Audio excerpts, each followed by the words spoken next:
All right, cool. So let me ask you guys a question. How many of you guys just hate getting out of bed? Raise your hands. Yeah, yeah. Actually, that's most of us. Yeah, even some of the leaders too, and me. Yeah, I think we can all relate. Oh man, when we wake up in the morning and we're like, oh man, it's 7 a.m. I get 30 more minutes of sleep. Sleep in, sleep, sleep, sleep, sleep. I love sleep. In the weekend, that's right, especially when you get to sleep in. But listen, so here's the thing about sleeping in though, guys. So for me, I used to be really, really, really bad about sleeping in to the last minute, guys. I had this formula down to a science, right? So like in high school, I'd be like, all right, the bell rings at 8:20, so the bell rings at 8:15 and then 8:20, so I have to be at school at 8:20, so I'll have exactly 30 minutes when I get up, so I wake up at 7:50, I'll brush my teeth, I'll hop in the shower in 5 minutes, get dressed in 5 minutes, and then leave in 5 minutes, and then it'll take me exactly 15 minutes, and if I sprint down the hallway just fast enough, then I'll be able to get to class on time. And so that's how we do it. That's how some people do it. I wouldn't recommend that. See, here's the thing about that is that sometimes when you sleep in and you find it hard to wake up, you're not prepared for the rest of your day, right? And so I find that for me, that whenever I wake up late or when I don't get to places on time, right, then I feel like, oh man, I'm just in a rush all day. And I'm sure we've all experienced that. So kind of like the topic I wanted to talk about tonight was, well, what gets us motivated to get out of bed? What motivates us to do the things that we do on a daily basis, right? Right. So the verse that I wanted to overall talk about today was 1 Timothy 6:12, fight the good fight of the faith. And so that was actually used from Pastor Josh's message last week that he talked about. And I really just want to focus in on that one section, fight the good fight of faith. So the question I want to tackle is, how do we develop a motivation to keep following God, to keep that energy? Especially, listen, we're going through our day-to-day as a Christian. We're doing our thing. We're going to church. We're praying. We're reading. And we're doing all the right things. But yet, we start to get a little okay, I'm in the routine. I've been doing this for a while, bringing people to church. It's getting a little mundane, you know? It's like, all right, I'm kind of in it. What's next? What's going on? Or sometimes we're in the opposite, where we are struggling and we're like, oh man, life has come at me from all sides. Oh, my grandma's sick, she's in the hospital. Or oh dang, my dog, he just pooped on the couch. All these things are frustrating me, right? And so life can throw a bunch of things at you. So kind of the overall answer to that question is, the motivation to live for God comes from your ability to keep getting up, right? So can everybody say, keep getting up? Good, good, good. All right, so let me tell you how we can find the motivation. So the how becomes easy when you know the why. So I want to take us all the way back to the Old Testament in Numbers 14, 5-9. So it says, then Moses and Aaron fell face down in front of the whole Israelite assembly gathered there. Joshua and Caleb, who were among those who had explored the land, tore their clothes and said to the entire Israelite assembly, the land was passed through and explored is excitingly good. If the Lord is pleased with us, he will lead us into that land, a land flowing with milk and honey, and will give it to us. Only do not rebel against the Lord, and do not be afraid of the people of the land, because we will devour them. Their protection is gone, but the Lord is with us. Do not be afraid of them. Let me give you some background context real fast. So back in the Old Testament times, when the Israelites had just gotten out of slavery from being in Egypt, right? Anybody familiar with the story of Moses and Exodus?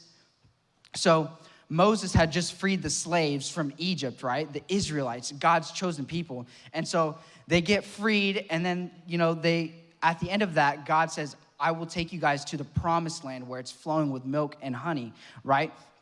And so they end up, taking a little detour. They travel in the wilderness for 40 years, and then finally, these people are tired. They're weary, but they finally made it to the promised land, and they're at the edge. But at the edge, there's people in the land. There's enemies. There's giants in the land. They're like, can be anywhere between like 9 feet to 14 feet tall. And so Moses sends spies out there, 12 spies, in fact. 10 of them came back and they were scared, but only 2 of them were like, all right, let's go get this land. Let's go get that bread, And so the spies, they're quaking, they're shaking. They're like, God, how are we gonna do this? Like, there's giants over there. They're really big. They're really scary. Like, I don't know. Like, how are we supposed to fight them off? Like, we're puny. We're like 5 feet tall, like 6 feet tall. Like, what is going on? And that is not the attitude that Caleb and Joshua had, right? They're like, no, I don't know how we're gonna do this, but God, you told us that's our land, so let's go take it. Let's go right now. I'm fired up right now. Let's go. And that was Caleb and Josh. That was the energy that they had, right? And so basically what I want to say is, with God as your why, the how becomes easy. Hey guys, let's bring it in. Come on. So with God as your why, the how becomes easy. So they were fired up, right? And so sometimes God asks us to do seemingly impossible things, and we can be paralyzed with the fears of how, or maybe we don't think we're good enough, right? So, but that wasn't Joshua's attitude or Caleb. They're like, no, let's go do it. You told us to do it. And so something that's like been on my heart for a while, and something like, oh man, like kind of like a next step, right? So sometimes like God will ask us to take a next step in our faith, right? He'll ask us to do something scary, ask us to exit out of our comfort zone, to exit out of the wilderness, the comfortability, and going into the promised land where there's unknown territory, where we don't know what's gonna happen, right? So sometimes there's a next step that is required in our faith. Maybe God is asking you to go talk to that new person who's sitting at school, right? Maybe he's asking you to start a Bible study or something. I don't know what that looks like for you guys. But for me, in my own personal life, I'm getting ready to move out for the first time. So that's for some people, that's not a big step. But for me, it's like, all right, so I'm working 32 hours a week. On top of that, I'm doing full-time school, and I'm volunteering at the church X amount of hours, and I got to manage bills, stay on top of finances, got to keep up with roommates, got to get my car checked out, got to keep, all sorts of different things. There's all sorts of giants for me that I have to step into the promised land of that next step for me, of which is to move out. And that is the next step that God has given me. And guys, I'm gonna be honest, like, I don't know what's gonna happen. I don't know how I'm gonna do it, but I'm gonna look at Josh and Caleb's example and be like, no, I don't know how we're gonna do this, but that promised land is mine, so I'm gonna go get it. And so we should all have the same attitude, especially when God is asking us to do something or give us a next step. So again, when God is your why, the how becomes easy. So can everybody say, keep getting up? All right, that's good. You guys are doing good. So speaking of giants and conquering things, so God has called you to be more than a conqueror. So Romans 8:37 says, no, in all these things we are more than conquerors through him who loved us. So let me break that down real fast. So knowing that we're more than conquerors will give us the confidence to do what God asks us, right? So I got a funny story about that. So one time we were at Camp United, and we were, it's the summer camp for United OKC and all that. It's pretty fun. So I highly recommend you guys go next year if you get the chance at all. So we were at United OKC, and we were doing the games outside, and one of the games that we had to do to get points for our team to win the overall camp experience for Camp United was that there was a water wrestling game where you had to stand on a platform and you had to see who could wrestle the other person out, right? And so our team was the green team. Does everybody remember the green team? Yeah, that's right. So we were the green team, and so whenever we were up on there, we were doing our thing, right? So one of the team members from Team Red from the other church went up and wanted to wrestle somebody, right, for points. And they were getting into it, and they're like, all right, we need somebody from green team. And I was like, yeah, green team, let's go. And I look around, and I'm like, where are the other green team leaders? It's just me out here right now. I was like, what the heck? And so I look around, and I was like, you know what, fine. I'll go wrestle this guy. And the guy that's up there, he's 6 foot, Greek physique, like 6-pack of abs, like he's got pecs, like he's got biceps bigger than my head, and he's got like big legs, right? And so I'm thinking, so like, I'm like, I'm getting to the water and I'm swimming towards the platform and I'm like, I've made a mistake. Yep. And so I get up and so like, I'm like, well, what did I do? Why did I do this? And I'm thinking that, right? But then right before we start, I'm thinking, no, I'm definitely gonna lose, but I'm gonna give this guy everything I got. I'm gonna make sure that he has a hard time winning before I lose, right? And so what ends up happening is that actually, if you pull it on the screen, you could actually see what that looked like, what the end result of that was. So, yeah, it's pretty impressive. And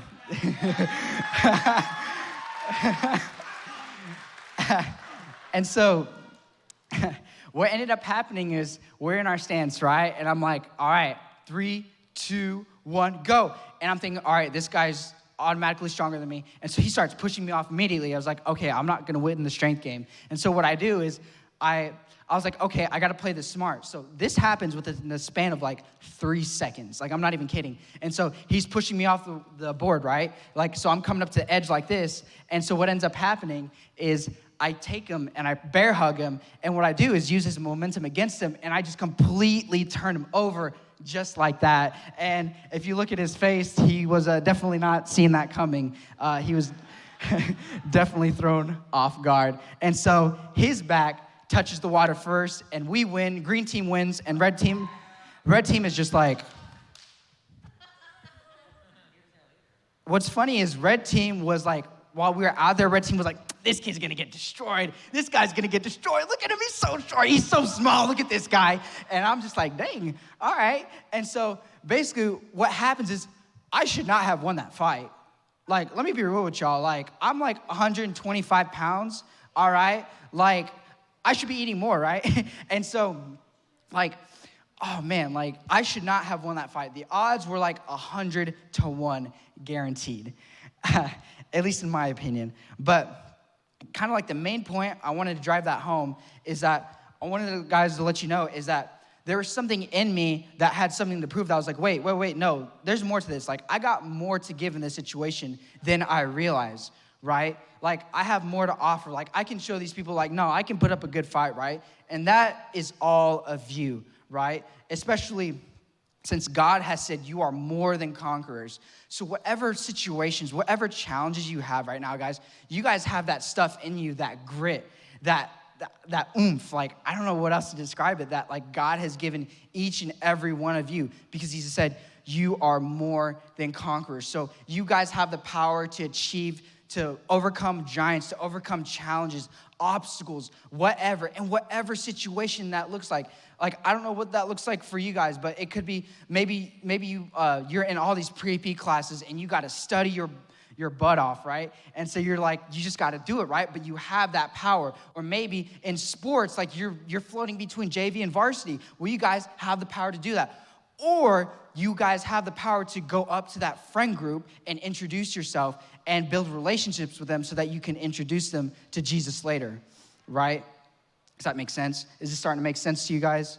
So, anyways, knowing that we're more than conquerors will give us the confidence to do what God asks us. Because, again, he's the one who said it, not me. He's God. Who are we to say what we are or aren't, especially when God is saying that you're more than conquerors, right? Can I get an amen on that? Amen. All right. So, can everybody say, keep getting up? All right. So, has anybody in this room ever heard of the phrase, when the going gets tough, the tough gets going? Yeah, that's right. Well, in the Bible, there's a specific verse that deals with that, and it comes from James 1:2-4. So it says, consider it pure joy, my brothers and sisters, whenever you face trials of many kinds, because you know that the testing of your faith produces perseverance. Let perseverance finish its work so that you may be mature and complete and not lacking anything.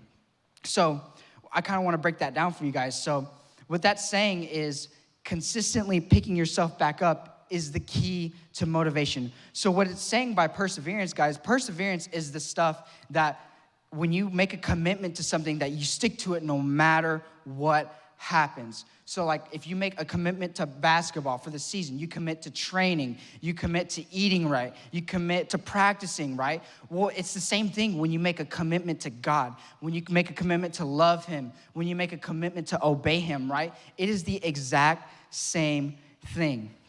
So through the good times and through the bad times. Now I know through the good times, right, it can get a little easy. You can get a little cocky. You're like, oh, I don't need to pray here. I'm good. Like, life's going good right now. Oh, I don't need to read. I can skip a day. Well, that's when it goes all downhill real fast. Let me just say that. Or it's the opposite. Maybe we're not, maybe it's the opposite to where we should be more invested in the Bible. We should be reading more. We should be praying more. And so, especially when times get tough or challenging. So, one example or one thing that I really like or really love, and I'm wearing it right now. So how many of you guys have ever heard of the movie Rocky? Raise your hands. Man, I'll tell you what, that is one of the best movies that I have ever watched in my life. I absolutely adore that movie. And so let me tell you why. So the movie Rocky, for those of you that don't know, is about this kind of like this nobody who goes out and wants to box, right? He has this passion for fighting and boxing, right? But listen, but he doesn't know how to channel it. Like, he doesn't know what to do with it. And so he gets a once-in-a-lifetime opportunity from this world-famous boxer named Apollo Creed, right? And so Apollo Creed is like, I'm going to give this guy a shot on live TV to give a one-on-one boxing match to 12 rounds. And so Rocky decides to take that match, right? And so Rocky's whole thing is when he's talking with his wife, he says, listen, like, I don't care if I win or lose. I just want to go the distance. Like, I want to prove that I've got the stuff, that I can overcome any challenge, and that has nothing to do with winning or losing. It's about proving it to me, right? And so Rocky's in the boxing match, and he's going 12 rounds with Apollo Creed, right? And so Apollo Creed looks at his trainer, and the trainer looks back at him, and he goes, what are you doing? Like, you're letting this guy beat you like he's a nobody. What are you doing? You're making him look like a clown. He's making you look like a clown. And he's like, well, I don't know. I'm giving him everything he got. And he just keeps getting back up. He just won't quit. He won't back down. And so that's kind of like the heart of that point that I wanted to make was Rocky was somebody, he wasn't the smartest guy in the room. He wasn't the most charming. He wasn't the most good looking. He wasn't even the most skilled, right? But he had something that a lot of people didn't have. He had heart and the ability to keep getting back up, especially when he was getting hit. Can everybody say, keep getting up? So consistently picking yourself back up is the key to motivation, because sometimes, guys, in life, we're gonna get hit. We're gonna get beat. We're gonna get knocked down. Life is gonna be merciless, and it's gonna throw punches and jabs and uppercuts.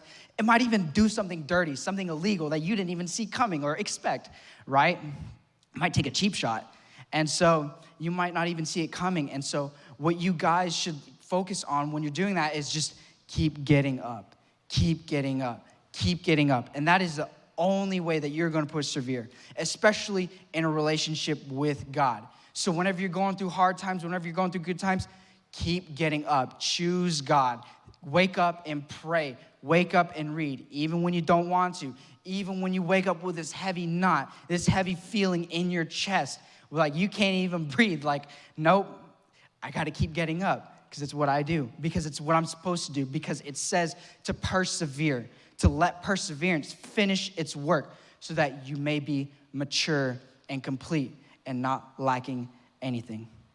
Can you guys say, keep getting up? Awesome. Man, you guys are doing great. So I kind of want to get to this last part. So this one is called The End Game. And so, not like the Avengers movie, but it's a good movie. So 1 Corinthians 9:25 says, everyone who competes in the games goes into strict training. They do it to get a crown that will not last, but we do it to get a crown that will last forever. Can everybody say forever? Forever. So basically what that means is the crown is a metaphor for knowing Jesus, is what Paul uses, is that language. It's kind of a metaphor, right? And so he's saying that the reward for living a life for God and for achieving and for doing everything that he says, living a life for God, praying, reading, making disciples, loving people, being selfless, showing positive virtues, right? That is going to be the achievement when you go to meet heaven face to face with God. Because one day, guys, listen, we're going to get to the end of our lives. We can't take our GPAs with us. We can't take our medals with us. We can't take how much money we have, the Jordans that we have, the nice shoes that we got, our cars. That's all fading away because it says in Scripture, it says, though heaven and earth may fade away, the glory of God will never fade. And so the thing is, guys, is that it says everyone who competes in the games goes into strict training. So when you guys are training for basketball, you guys are training for soccer or wrestling or whatever, or maybe you're studying really hard. Like you have to study, you have to put in the work, you have to do all that, right, to get the good grade. And so real life is the same way. Real life is a competition against yourself. Real life is like loving God, is loving people, praying, reading, making disciples. And so the question I want to ask you guys is, are you guys working for the crown that will fade away, that will rust, that will rot? Or are you working towards the crown that will never fade? Because when we get to heaven and we meet Jesus face to face, he's going to say two things. He's either going to say, well done, my good and faithful servant. Or he's going to say, man, why didn't you do better? I gave you all these opportunities, all these trials, and you kind of, I don't know, like what happened, man? And so that is the end game. That is what you guys should be thinking about, especially when it comes to wanting to be motivated, right? And so if you guys are struggling with motivation, or you guys are struggling with just the feeling to just get up and to keep pursuing, guys, well, let me tell you something. There is an end point. There is an end point to our lives. And so like I said, who do you want to be? Well done, or man, I wish you would have tried harder. And so the thing about that is, find somebody who has the end goal in mind. I mean, for me personally, I've seen in my life, I've seen people who like express joy and love and kindness amidst all situations. And I'm like, I want that. I don't know how I'm going to get there, but I want it. Find somebody who exemplifies that for you. For me personally, that's my parents who work hard. Pastor Josh is like one of the hardest working lovers of people, lovers of God I've ever met. And I'm like, I want what they have. I want what they have. And so like you can find that amongst your small groups leader. You can find that in the friends that you keep, friends who are goal-oriented, friends who love Jesus, friends who want to get better every single day. Those are the kinds of people you want to be around and associate with, right? So can everybody say, keep waking up, or keep getting up? I need to wake up. Somebody give me a Starbucks or something. So I want to bring this back to waking up, or to the time of when I would have a hard time getting up, guys. Now, I'm going to be honest with y'all. I'm going to keep it real. This ain't no pity party, all right? But I do want to be vulnerable and real with you guys. And I don't think it would be fair if I left this bit out, because that's not the full story. But the full story was, guys, like, there were definitely times where I didn't want to get up. There were times I didn't want to get up at all, where I wanted to stay asleep. There were times that I didn't want to be alive. Like, real talk. And, like, the burden, like, you would wake up with a burden. Like, oh, like this nasty feeling, the anxiety, the depression, like, all of it. And so I say that, all that to say is, like, I look at these people who have modeled that in my life, who over and over again have told me there's hope, there's peace, and there's love waiting for me, waiting for you guys. Like, the motivation is, I want what's in the promised land. The promised land is where love is, joy, peace, contempt. Those things are only found in the person of Jesus Christ. There is no other way, because Jesus says, I am the way, the truth, and the life. There is no other way you will find hope or contentment or fullness or peace. guys. And I've seen that in my life modeled after me.